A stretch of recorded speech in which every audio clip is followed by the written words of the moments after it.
ఈరోజు క్లియర్గా మరి ఒక ఫౌండేషన్ ద్వారా 50 కోట్ల వరకు మరి నిరుద్యోగుల నుంచి కుచ్చుటోపి పెట్టినటువంటి చక్రధర్ గౌడ్ అనేటువంటి ఒక దోషి ఇచ్చినటువంటి కేసుతోని కేసు బుక్ చేసిరంటే ఈ ప్రభుత్వం పనితీరు ఏ రకంగా ఉందో అర్థమవుతుంది.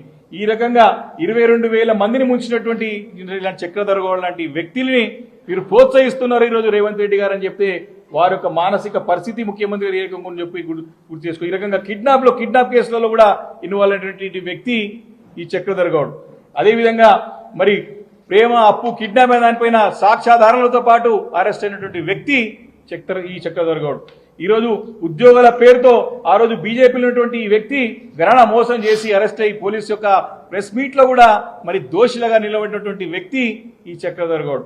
అదేవిధంగా మరి ఈ అనేక అంశాలు ఈరోజు డేటా ఎంట్రీ పేరుతోని నిరుద్యోగ యువకుల నుంచి కూడా పెద్ద ఎత్తున వాళ్ళకి టోకరా పెట్టినటువంటి వ్యక్తి